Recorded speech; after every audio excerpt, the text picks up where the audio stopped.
morning. Is it going? Yep. Good morning. It's a nice day here in Oregon. We're in Zone 5. It's December and it's getting colder. And I'd like to bring you to the attention of this bush. It's one of my favorite landscape plants because it's very durable. It's Viburnum tinus, that's the genus and species name, and the cultivar name is a spring bouquet. Now, they call it a spring bouquet because in the spring, and try to zoom in on this guy here, in the spring, they get these white flowers. Right now, most of the flowers are spent.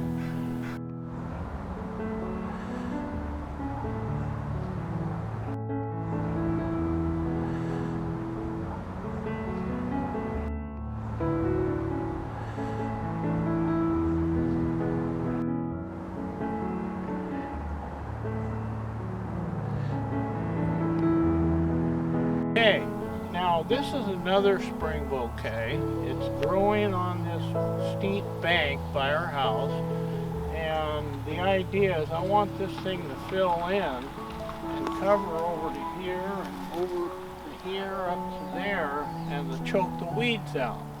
It's a pretty foliage plant. Now the deer at first were coming along nipping it. You can see these.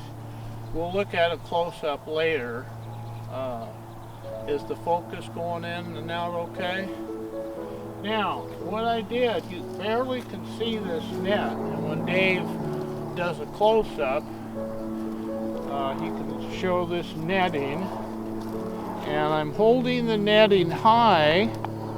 I painted the stick black. I don't want the netting to show. And the netting is keeping the deer from eating these plants.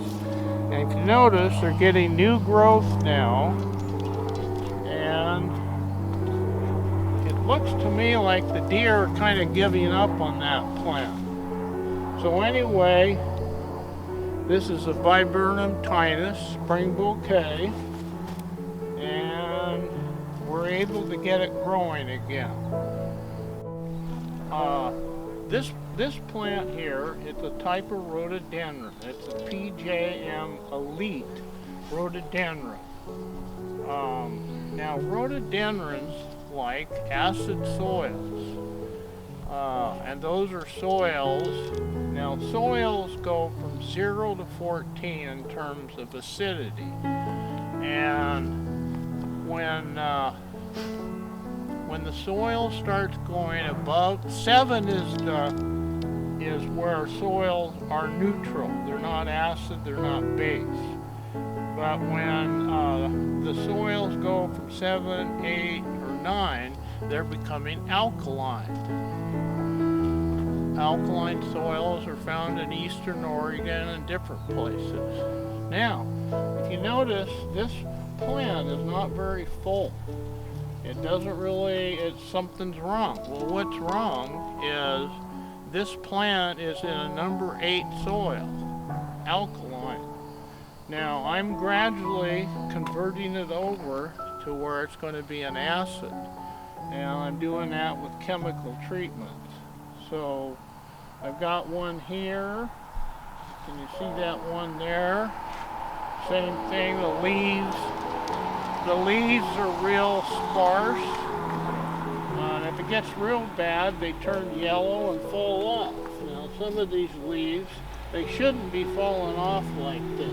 Notice there are a few of them, but the plant's not dead, so as long as I treat it right with the proper chemical change, I believe I can bring it around. So, anyway, it's a gorgeous little rhododendron, and so I got my little card here, PJM Elite Rhododendron, and I got a dripper on it, and so I've got to take better care of this plant.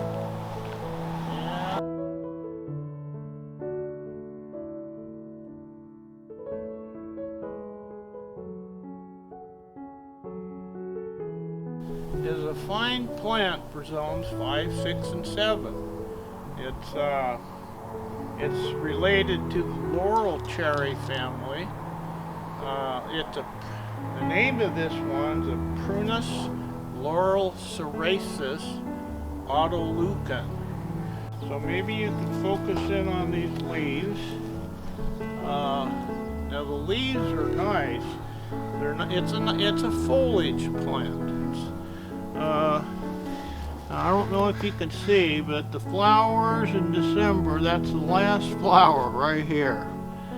They get pretty little white flowers, and this is the last of the Mohicans. So again, this is a Prunus laurel cerasus autolucan. Now, this space, it's going to outgrow this space. Sometimes in these little towns, you have to find the plants in these little nurseries like Fred Meyer's and around. It's hard to find the exact plant you want, but this is a good one. I gave it enough room, and in a couple of years, I'm most likely going to shape this. Maybe with a flat top or something. I'm not sure yet. We'll shape it.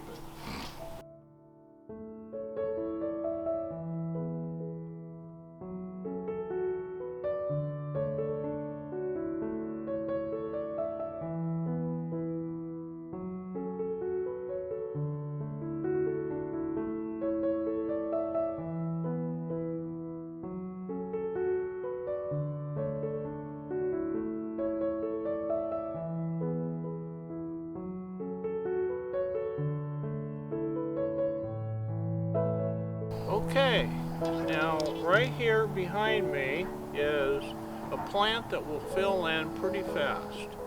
It's Escallonia fraitzii. And right here I've got the information on it. I'm about ready to put the dripper in for it. And I got the information stored on the top. Unroll this little deal and will give us more information. So they call it the Pink Princess. That's kind of a partial official name, but the whole name is Escallonia axoensis fraitzii. Fraitzii is capitalized, so that means it's a cultivar. It's a special cultivar of this plant. Now, what does a cultivar mean? Cultivar means if you want to grow this plant, you need to take cuttings from it. If you try to take the seeds from the flower, the seeds do not grow the plant correctly. There's something wrong in the seed production. So that's why this is a cultivar. The fraitzii part gets capitalized and it gets quotes on around it. So anyway, now this plant needs full or partial sun. It will go down to 0 degrees, 0 to 10 degrees Fahrenheit. And again, those are the extreme temperatures. It blooms in the spring and fall.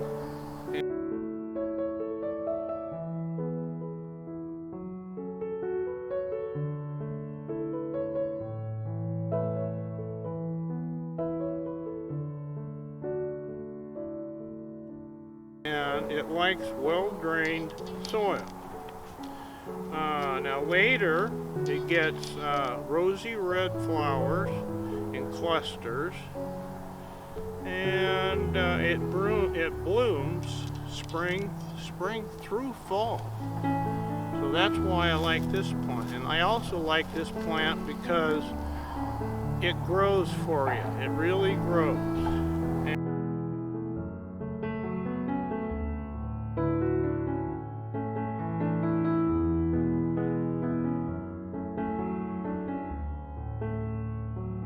And now, this plant turning it into a small tree. You notice underneath down here, I pruned the branches. This plant will grow right to the ground, but I'm pruning it and making it a small tree. A lot of people use it for hedges because it grows so fast. You can have an 8-foot hedge that's 3 feet wide in a short period of time, and then get those pretty pink blooms. So anyway, I'm going to install this dripper here up behind the plant. You don't really want to see it, so I'll put it back here.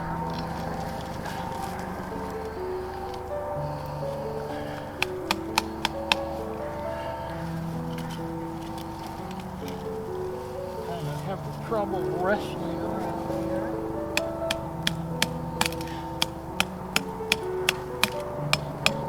Nice and straight. Solid. Hitting the roof. Pretty solid. And then I want to keep this tank. So I'm just going to roll it up like this, and that way I'll have a permanent record of what this plant is in case I get senile. I'm 74 years old now. So now I got that tag in there. Now this end here I'm going to hook to the main drip line when I find it. Anyway, so okay, we're going to look at another kind of shrub that fills in spaces. It's a good shrub because it grows out and it chokes out the weeds, which is nice. Now this is a hebe, and there's lots of different cultivars of hebes, and this particular one, it's a hebe Caledonia, and it's good for zones 5 through 7, and they especially like coastal conditions, but they will most likely grow in some of the warmer zones such as 6 and 7.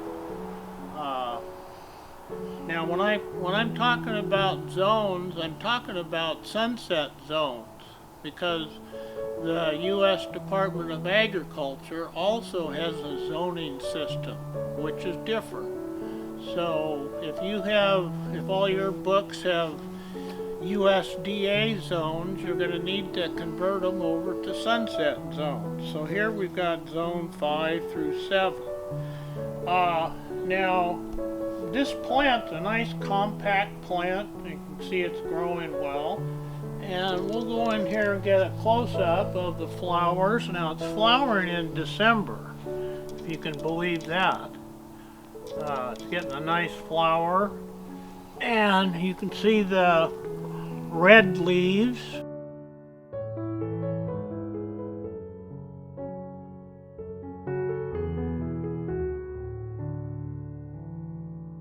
In front of some horizontal juniper. It's Juniperus horizontalis. Now, there's lots of species of horizontal juniper. Now, this one species likes it here on the coast, because even though we're 5 miles from the ocean, there's still salt air in the atmosphere. Now, this juniper is a Juniperus effusa, E-F-F-U-S-A. And I've tried other types of junipers, like the Juniperus horizontalis, Bar Harbor, and there's all kinds of cultivars. But this is the one that can handle the coast. But when you go inland to Medford or Salem, where there's zone 6 and 7, all those other horizontal junipers do well. But this is kind of a little quirk. that's happening. We're here in Oregon by Coos Bay, and any zone 5 around the world will have the same problem in a maritime zone. We're in a maritime zone because we're only 5 miles from the ocean, and there's still a lot of salt in the air. And so this is, I mean, look at this beautiful, how it's covered. It just loves it here. And so this is something to keep in mind for Zone 5 people close to the coast. Now you could be in North America, Zone 5, South America.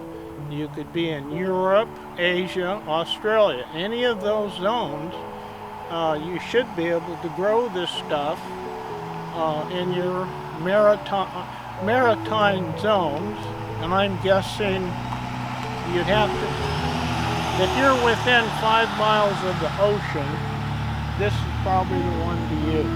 So that pretty much sums that one up. For us to look at this tree. Now, it's lost all its leaves, but it had beautiful fall color. And here's what the leaf looked like. Kind of focus in as you're focusing.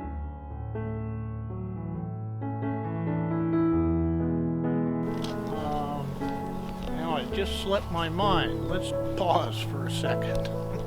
Okay. Okay, I just remembered what it is. It's a ginkgo biloba tree. And it will get bigger than this, but you can notice a nice colored light bark. It's taking a nice form here. And it was covered with these yellow leaves. But I want to bring up a problem. Now, when we got this house, this tree was already here. And the problem with having shrubs, I'm sure you know the problem with having shrubs under a deciduous tree. The problem with that is it's better, you know, it's hard to have shrubs under a tree like this because the leaves fall into shrubs and they kind of start bearing them, and it makes it very hard for maintenance. I got all these leaves that are piling up in this spring bouquet by Bernardinus.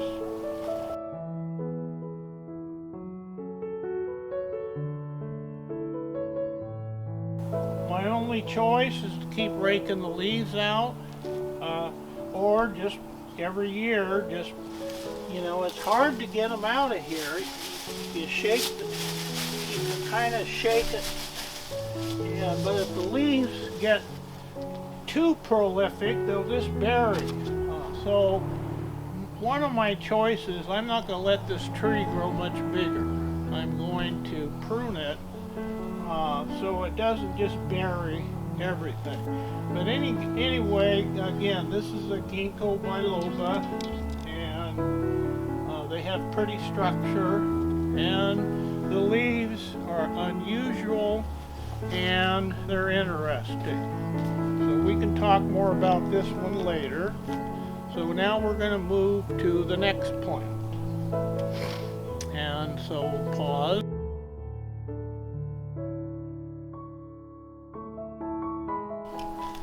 Now look at this grass. This is a gorgeous grass. I just planted it as a gallon can, and it really likes this spot. Okay. Now this grass is most likely a Carex moroi. Now there's several cultivars with the Carexes. Now the Carexes have kind of a sharp-edged leaf. It's cut grass, essentially. You can cut yourself on this. But anyway, it's gorgeous. We're in a zone 5, and I'm sure I'll look it up later. So the Carex moroi spreads out, and it was a little healthier than what I had planned. And look, it's growing. I didn't intend for it to grow over the top of this springwood pink spring heath. Notice the heath. Now this heath, we already talked about it. It's blooming in December, and there's another one there. So anyway, this carex is just a gorgeous plant. It's doing real well. Okay, that's good